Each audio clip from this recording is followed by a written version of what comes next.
Graça e paz, amados irmãos, é bom estarmos mais uma vez aqui reunidos para mais um estudo bíblico com o panorama do Antigo Testamento.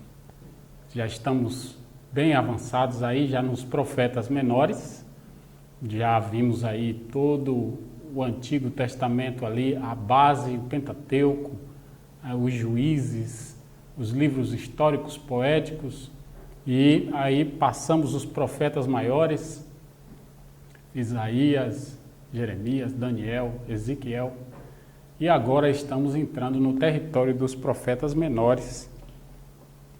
Hoje veremos aí um panorama, uma pequena observação, não é? Para deixar você com um gostinho de quero mais, do livro de Amós. É um livro que tem aí 9 capítulos. Não é um livro extenso, mas que requer de nós um grande cuidado. Vamos orar? Vamos orar. Senhor Deus, nesse instante, Senhor, quero, junto com os irmãos que estão acompanhando esse conteúdo, invocar o Teu santo nome, para que o Teu Santo Espírito esteja nos movendo os nossos corações pelo viés da Tua santa e gloriosa palavra. Hoje estudaremos o livro de Amós, que o Senhor nos ilumine, nos capacite. Abra o nosso entendimento, é o que eu te peço no nome do Senhor Jesus. Panorama do livro Testamento, o livro de Amós é um livro que tem nada mais, nada menos do que 9 capítulos. O autor é o Amós. Amós era um criador de ovelhas, um pastor de Israel no Reino do Sul. A data é 760 antes de Cristo. Então, 7 séculos antes da vinda do Messias. O local da profecia é o Reino do Norte. Mas o local digamos assim, de origem desse profeta é o Reino do Sul. Ele morava numa cidade de Judá, como diz aqui o texto de Amós, né? E Amós, ele profetiza no Reino do Norte, né? E a palavra-chave é o juízo de Deus. O juízo de Deus. É um profeta que tem uma importância muito grande nesse contexto do Reino de Israel. Amós está situado aí há cerca de 150 anos, né? 150 anos depois dos grandes reis de Israel. Você começa a ter o reinado ali de Saul, Davi e Samuel. Saul, Davi e o filho de Davi, que o sucede, que é o Salomão. Então, só aí nós temos 120 anos, né? Cada um desses 3 reis reinaram 40 anos. E Amós, nesse contexto aí, ele está 150 anos à frente, né? Ele está situado no reinado do rei Uzias. Mas tem uma característica interessante nos dias de Amós, é que já havia ocorrido o grande cisma. E o que foi o cisma? Foi que houve uma rebelião das 10 tribos, lideradas por Jeroboão, contra a casa de Davi, representada na pessoa de Roboão. Você sabe da história, que está lá no livro de 1 Reis, capítulo 12, onde traz o registro ali desse cisma, né? Traz o registro do cisma por questões administrativas, religiosas e de impostos.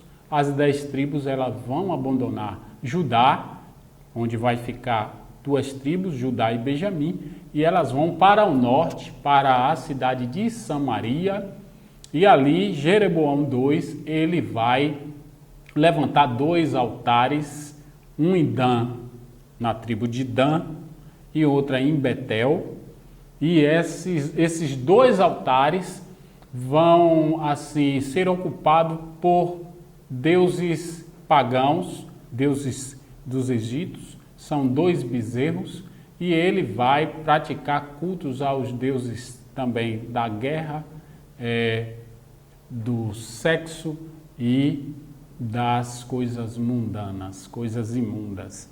Então, é nesse contexto que Amós ele está situado, e ele sai do seu lugar, chamado por Deus, no Reino do Norte, nos dias de Uzia, do rei Uzias, e vai até o Reino do Norte, em Samaria, levar a mensagem, a palavra de Deus.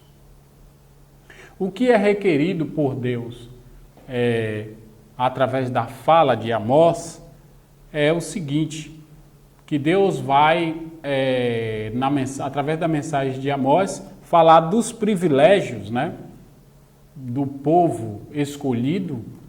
Você vai ver essa escolha a partir de Abraão em Gênesis capítulo 12, onde Abraão é chamado. Então, os privilégios que Deus deu a este povo, a esta família. O segundo ponto da mensagem, você vai perceber na fala de Amós que houve uma fuga, que houve uma falta de Israel com relação ao seu compromisso, ao seu chamado, né? Ele foge, mesmo tendo esses privilégios deixam de ser bênção e passam a ser uma maldição. E a falta a essa escolha, as faltas, né? Os erros vão acarretar castigos, né? De que se queixa o homem, diz a palavra em Jeremias, se queixa cada um do seu próprio pecado, de acordo com a luz que eles haviam recebido. Ou seja, Israel ele é escolhido como arauto, como sacerdócio de Deus, como farol para levar a mensagem do Eterno às outras nações. E, no entanto, ele se ensoberbece em si mesmo. Essa mensagem de Amós, ela só fará sentido, esses 9 capítulos, ou o conteúdo da mensagem de Amós, ela só fará sentido se houver uma aplicação prática para os nossos dias. No nosso contexto de século 21, se não houver uma aplicação, uma prática da palavra, de nada vale essa exploração. Portanto, preste atenção em alguns termos que eu vou aplicar aqui, principalmente no tocante à justiça, que realmente a base da mensagem de Amós. Justiça e injustiça. Então você deve saber, sentir, agir. 3 coisas. Saber, conhecer que Amós ele tinha um viés social. Ele estava preocupado que em dias de prosperidade, Israel no tempo de Uzias, e Amós ele precede Isaías, eles não foram contemporâneos. Então, o que é que acontece? Uzias e Israel está provando do seu apogeu, porque Israel foi elevado a ter um grande exército, a ter armas, a ter guerreiros, bons guerreiros, e isso trouxe um status quo no tocante à riqueza, à estabilidade com o seu entorno, as suas fronteiras, e obviamente nós temos aí um acúmulo, né, dessa...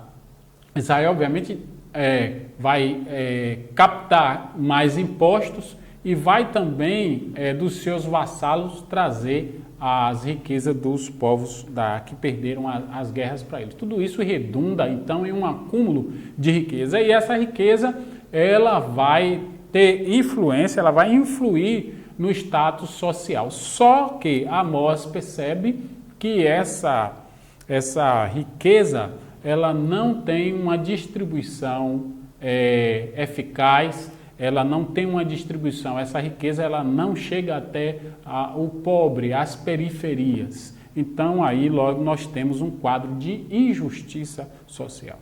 Então você deve saber que no sentido da importância da mensagem dele, o contexto é um contexto de injustiça social e ele está preocupado. Nós devemos nos conscientizar também no sentido de sentir o que Amós sentiu, né? Que não pode, o cristão, o discípulo de Jesus, ele enquanto cidadão terreno, ele não pode se excluir da sua responsabilidade enquanto, no caso, um povo brasileiro. Não podemos fugir a essa responsabilidade, que ela é social e ela é cívica. Então nós, enquanto cristãos, nós devemos ter um papel preponderante dentro da sociedade. Uma igreja, ela deve prestar serviço à sociedade. Então, a igreja ela não é um ser só espiritual, mas ela tem que se preocupar com o mundo que está em sua volta, né? Tem que se preocupar em servir a sociedade nas mais variadas formas. Então, a gente não pode conceber um cristão sem uma consciência ecológica, por exemplo, né? Que não se importa com o meio ambiente, que não se importa com a política, com os políticos, enfim, que não se importa com a sociedade de um modo geral.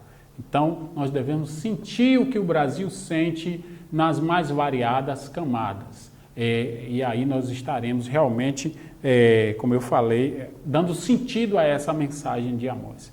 E agir é fazer o trabalho espiritual. Feito o trabalho social, físico, humano, nós devemos também orar pela nação, né, em que nós vivemos.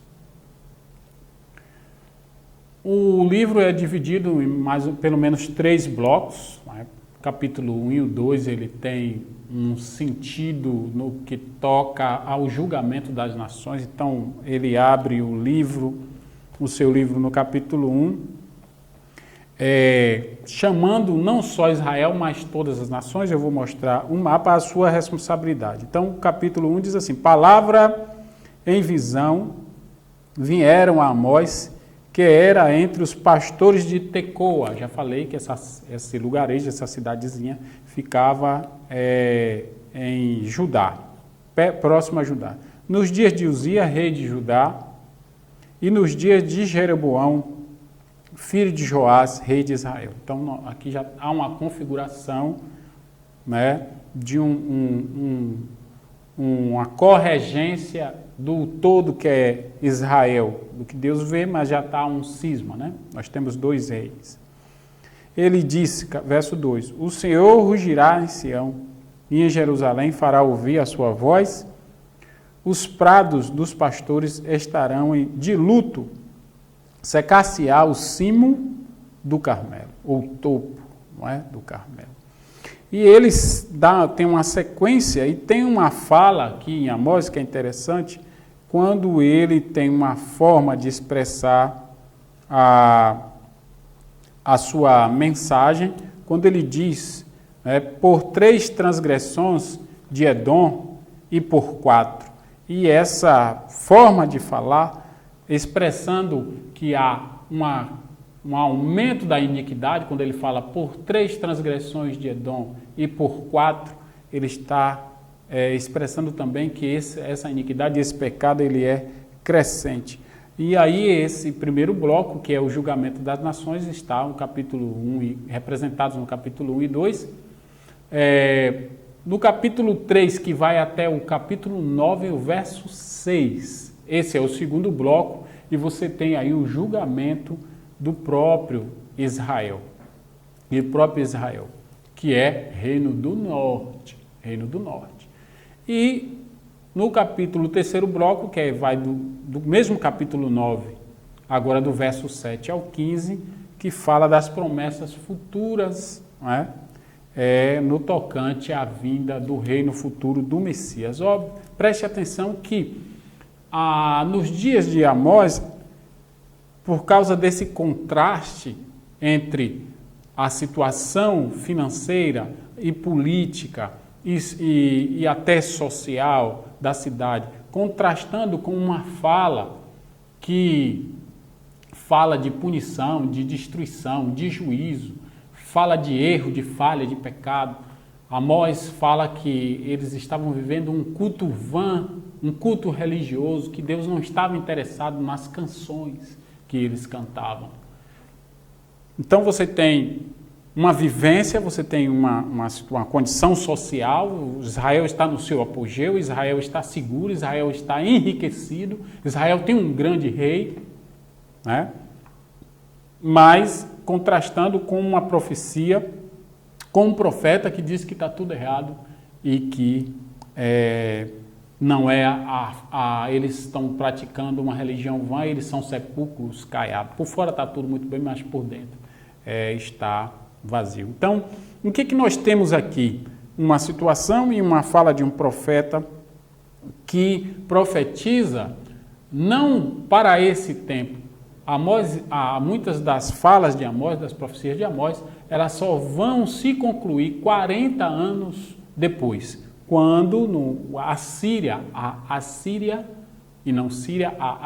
vai invadir o Reino do Norte e aí começa a cumprir-se todas as falas de Amós.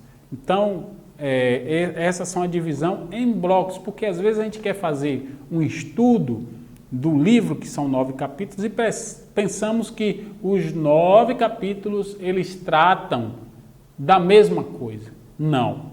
Cada livro ele tem sua peculiaridade, ele tem uma forma de fala e a que essa fala se dirige. Quando a gente perde essa visão, essa exegese, essa capacidade exegética, nós vamos também prejudicar a nossa hermenêutica e nós vamos prejudicar também, consequentemente, a nossa aplicação.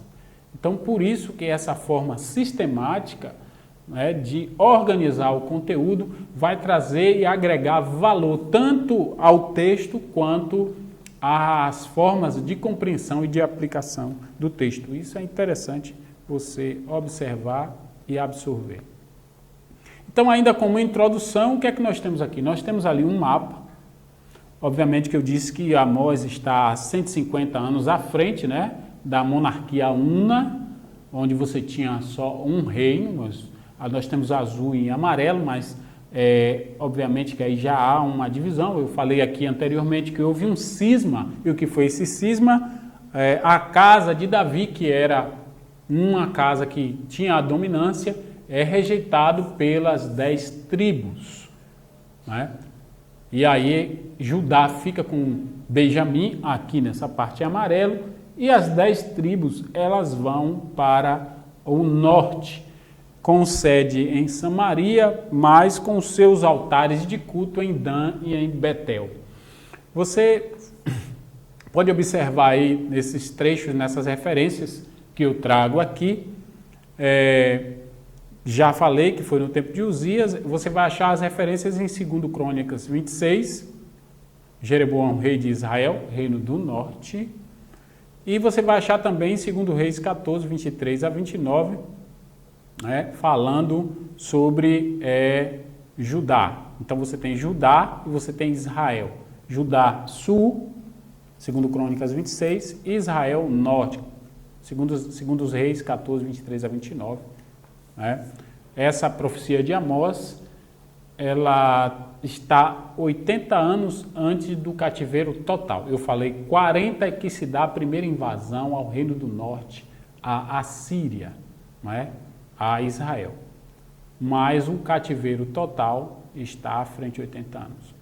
Então eu já falei que ele denunciou a injustiça dos ricos contra os pobres. E que injustiça é essa? O texto vai relatar que os pobres começaram a serem vendidos como escravos. E muito embora houvesse inocência na dívida, era negado para ele pelos juízes, pelos líderes de Israel, a defesa. E muitas injustiças eram efetivadas, eram chanceladas pelas lideranças, pelos juízes de Israel, os sacerdotes, sumos sacerdotes, em troca de favores e até suborno. O texto vai falar de Amós, vai narrar que em troca de um par de sandálias se vendia uma sentença, Enfim, então isso aí começou a gritar, a se tornar algo gritante, uma prática leviana e comum. E o Senhor Jesus, nos seus dias, vai entrar no templo e vai já ali no fim, uma coisa que começa nesse momento aí, em Amós. Um sacerdócio no dia de Jesus era viciado, sacerdócio viciado, baseado na pecúnia, né? E ali no templo você tem um mercado para vender produtos para sacrificar no altar de Deus. E Jesus condena essa prática, mas não a Gênesis, mas você encontra isso bem claro aqui nos dias de Amós. As nações do entorno, eu trago aí uma lista, porque no capítulo 1 a mensagem ela começa com Israel, falando contra Israel, mas fala também de Gaza, né? Gaza, que é a Filístia, que engloba algumas cidades ali, né? Ascalon, Asdod, todas essas são cidades dos filisteus, não é? Mas nós temos também Tiro, Síria, Fenícia, Edom, Amon, Moabe, Judá e Israel. E se você olhar no mapa, Israel está no meio e as nações elas estão em volta, E Israel já havia, as nações em volta, elas já tinham conhecimento do Deus uno, do Deus de Israel. Então, contra essas nações, no bloco 1, no julgamento das nações, o texto de Amós ele vai dizer, no capítulo 1 e 2, por 3 transgressões e por 4.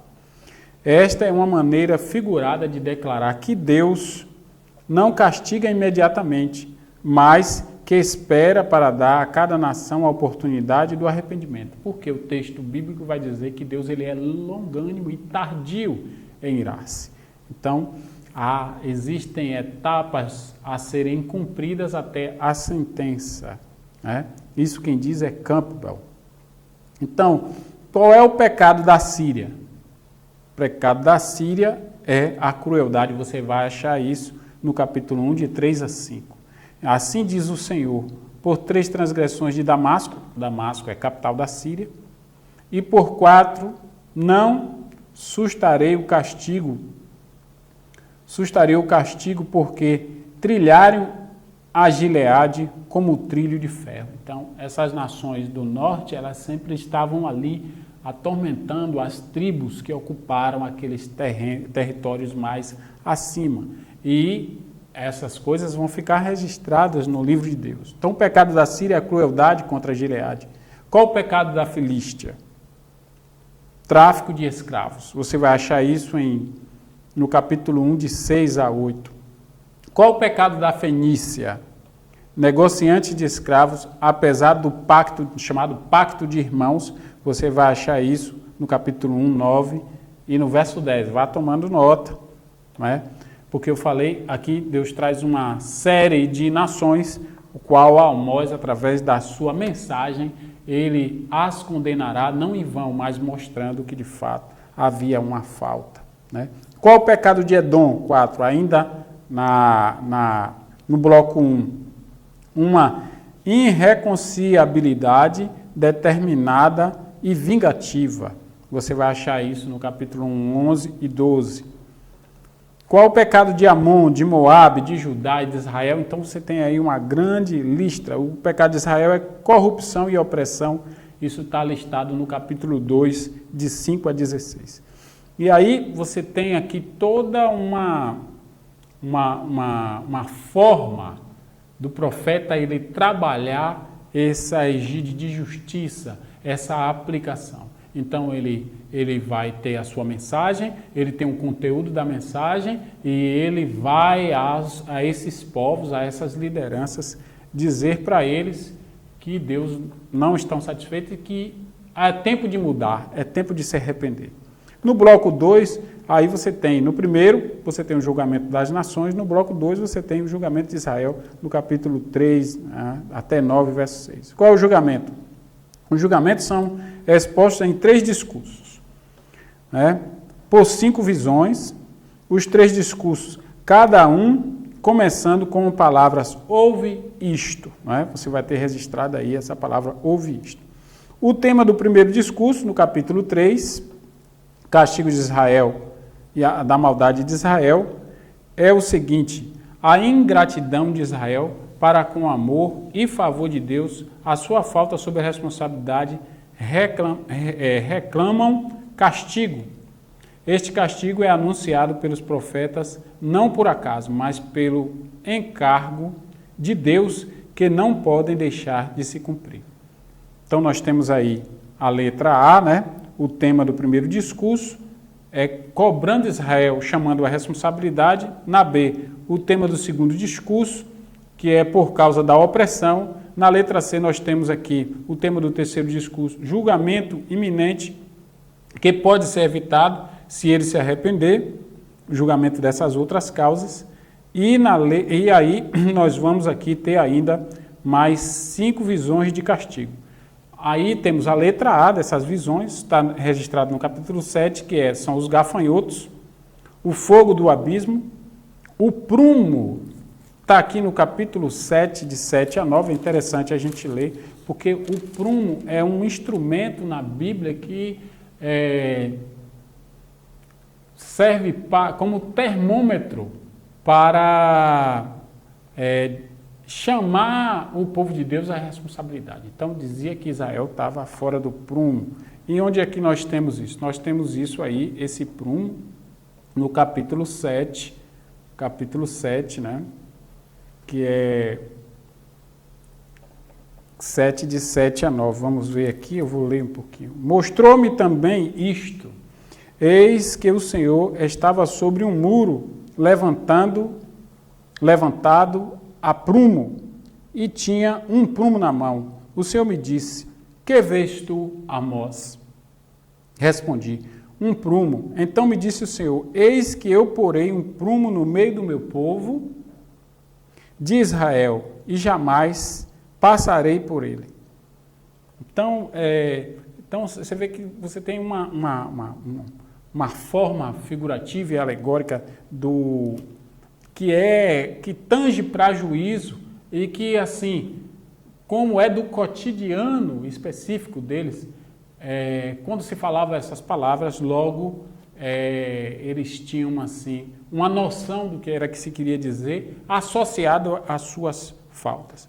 E no terceiro bloco nós temos a restauração de Israel, que é a dispersão de Israel, para ele ser aperfeiçoado e purificado. Então nós temos aqui 7:10.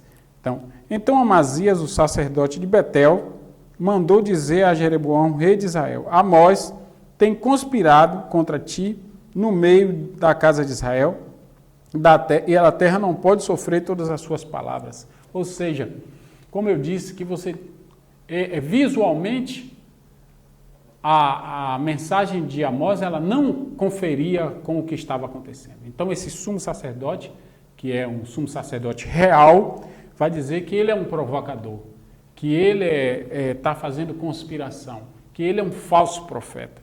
Então, mas aí no bloco 3 vai dizer que Israel vai ser disperso, né? Ele vai ser oprimido e ele vai ser castigado. Nós temos ainda alguns textos. Aqui eu falei já do Amazias, né? Então, no capítulo 7, 14, nós temos um comparativo de duas pessoas que estão servindo em Israel. Amós, profeta, e nós temos Amazias, que era um sumo sacerdote. Obviamente, antes de chegar no rei, tinha esse sacerdote. Ou descendo do rei, o primeiro era esse sumo sacerdote. Então, o 7,14 registra o quê?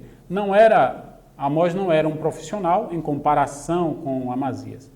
Então, Amazias, que era um sacerdote de Betel, não de Deus, era um profissional, porque ele estava praticando leviandade e ele estava profetizando ou servindo ao rei de modos a agradar. E já Amós, ele estava agradando a Deus, não estava servindo à vista como Amazias. Então, Amazias aqui é um profissional. E no capítulo 7, como li aqui, no verso 10, ele acusa Amós de conspiração. No 7,15, Amós obedece a Deus sem agradar aos poderosos. No 7,13, apesar de Amazias servir no santuário do rei, onde que Deus estava ocupando, qual era o espaço que Deus ocupava na perspectiva de Amazias. Aí você tira as suas conclusões. Em Amós 7,17, Amós é dominado predominante pelo Espírito de Deus, pela vontade de Deus, já Amazias é dominado pela vontade de agradar o rei, de servir e agradar o rei. Como é de conhecimento de todos, diz que cada homem tem seu preço, cada homem tem seu preço. E Amós, ele tem uns versículos que são interessantes, quando ele questiona, então, não só o sumo sacerdote, mas o rei. No capítulo 3:3, voltando um pouco, ele diz: andarão dois juntos se não estiverem de acordo. Você já ouviu essa palavra? Podem andar dois juntos se não estiverem de acordo. Então, por isso que eu disse que a igreja, nós, discípulos, nós temos que servir a Deus na seguinte perspectiva, que nós estamos no mundo, mas do mundo nós não somos, mas enquanto igreja, enquanto ser terreno, nós devemos influenciar as nossas gerações e o mundo em nossa volta. Com o quê? Com o serviço. Com o serviço. Sendo instrumento de justiça. Né? Sendo instrumento de justiça. Então, aqui no capítulo 4, no verso 12, portanto assim te farei, ó Israel, e porque isto farei, prepara-te, ó Israel, para te encontrares com o teu Deus. Né? E aí você vai ler o capítulo 4 e você vai ver aqui registradas as injustiças, aberrações, né? Aqui no capítulo 4, no capítulo 5, no verso 21, Deus diz através de Amós, aborreço e desprezo as vossas festas, e com as vossas assembleias solenes não tenho nenhum prazer. Então Deus, ele nos vê por dentro, né? Quando Jesus ele vem com dupla finalidade. Mostrar a Deus para os homens e mostrar os homens para si mesmo, ou seja, o seu pecado e a sua falha. Então, qual é a mensagem que nós devemos aplicar quando nós vimos no capítulo 8 a visão de um cesto de frutas maduras, né? Que Israel ele passa de um estado de um fruto normal para a podridão, e esse amadurecimento não serve. Né? Uma fruta madura que não alimenta, um fruto maduro que não cumpre esse ofício, né, de ser útil, ele vai passar da sua maturidade para o apodrecimento sem cumprir o seu ofício de nutrir, de alimentar. Então o capítulo 8 diz aqui, quando ele tem uma visão, o Senhor Deus me fez ver isto, me perguntou, que vês, Amós? E respondi, um cesto de frutas de verão. Então o Senhor me disse, chegou o fim para o meu povo de Israel, e jamais passarei por ele. Não é? Então, cada coisa é chamada por Deus com um propósito, com uma finalidade. Não é?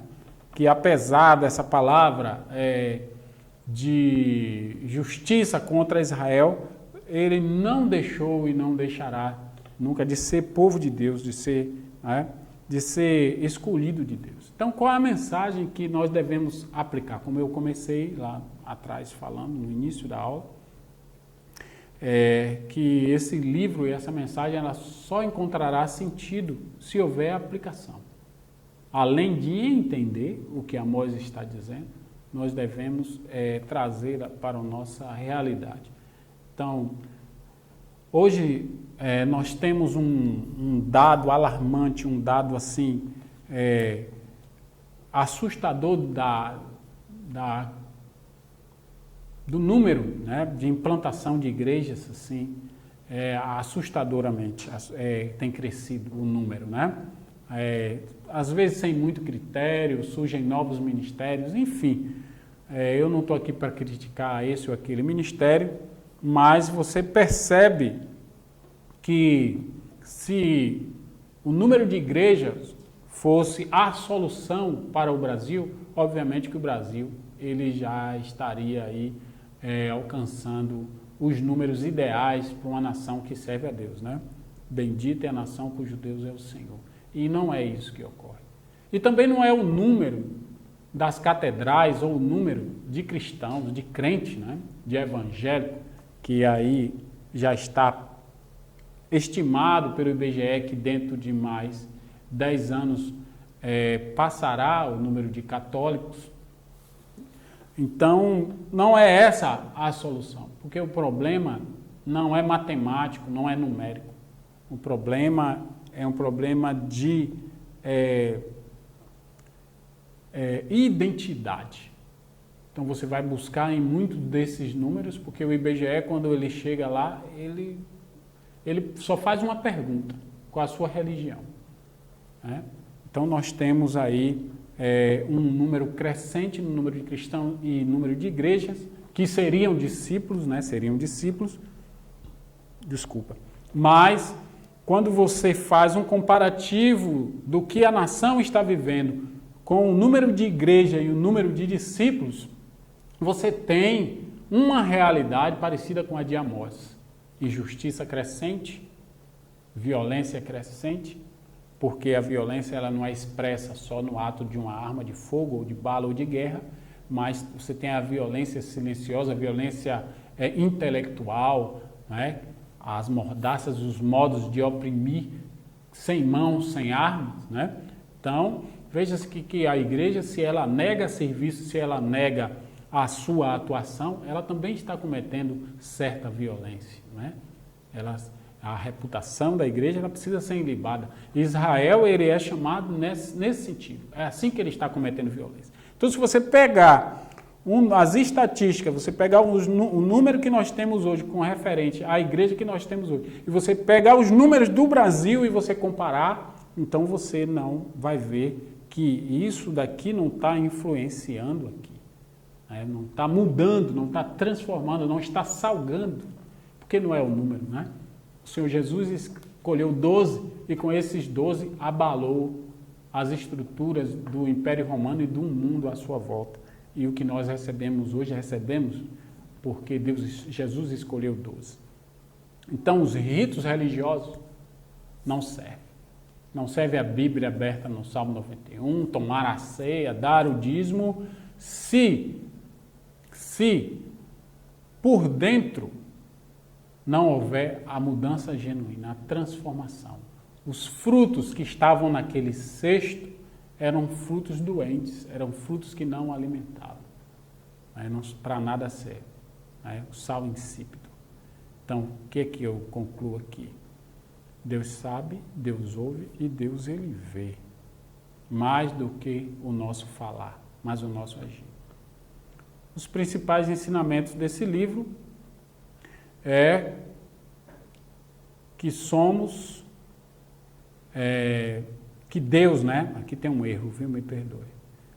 Deus nos julga pela forma como tratamos os demais. Será que nós somos julgados pela forma como tratamos os demais? Sim, porque nós temos um testemunho público, né? Então, e nesse tempo de Amós, a tratativa das lideranças para com os pequenos era como se fosse assim: a sua pobreza é fruto do seu pecado. E se você é pecador e você é pobre, e isso é fruto da sua prática religiosa, então você está debaixo de maldição. Então o rico, ele achava que ele não deveria ter comunhão com aquelas pessoas ou servir, porque elas eram amaldiçoadas. Isso não era fruto, a aplicação e o entendimento era apenas espiritual e religioso. Não perpassava pelo cunho social de um serviço, de uma distribuição de renda, de uma política efetiva ou de um serviço por parte da religião judaica. Então, injustiça social é pecado, Deus condena, né? Deus condena. O materialismo gera arrogância e apatia. Veja, Israel ele vem pelejando todo o tempo. Um tempo que dependeu de Deus, ele foi fiel. E no tempo que ele torna-se independente, eu estou falando aqui do contexto de Amós, no apogeu de Israel em todas as formas militares, né, de riqueza, de conquistas, na pessoa de Uzias, Mesmo com cisma, esse materialismo o tornou arrogante e insensível. Então, às vezes, a nossa condição humana de controle remoto e sofá e Netflix e afins, essas comodidades, elas podem nos tornar insensível ao vizinho ao lado, ou na frente, ou alguém da nossa família. Isso aconteceu com Israel. E o pecado intenso pode gerar fome da palavra de Deus. Amós 8:11, aqui o texto vai dizer, eis que vem dias em que enviarei fome e sede sobre a terra. Não fome de água, nem sede de pão, mas fome de ouvir a palavra de Deus. Então, às vezes, a sociedade ela peca nesse quesito. Bolsos cheios e coração vazio. Então, o pecado intenso ele pode gerar essa fome da palavra de Deus. E nós concluímos aqui que Amós não era alguém pobre. Eu digo aqui no sentido da riqueza dele com Deus. Mas denunciou a justiça, mesmo ele tendo o seu canto, tendo suas ovelhas, ele tendo cuidado da sua própria vida, ele não se arrogou a isso, mas ele entendeu que a questão prática, apesar de ser fora dos seus termos, a questão prática era uma questão que fazia referência ao seu senso de destino, à sua utilidade. Então Amós não morava no reino de Israel, mas denunciou a injustiça daquela região, correndo todos os riscos. Ele era estranho ali, ele era de uma tribo que não pertencia àquela região, mas ele estava ali. E nós, como nós responderemos às injustiças que enxergamos, Todos os dias nós enxergamos justiça e injustiça. E nós devemos nos movimentar no mesmo sentido de Amós, praticando igualdade social, justiça social, orando por isso, invocando o nome do Senhor, ter uma consciência ecológica e servir a Deus, não só dentro da igreja, mas nos lugares onde Ele já nos colocou. Que Deus abençoe sua vida, eu agradeço, e essa é mais uma oportunidade que o Senhor nos deu de, através da EB Online da Igreja Batista Sinai, estudarmos aí o livro de Amós. Deus que abençoe e até a próxima.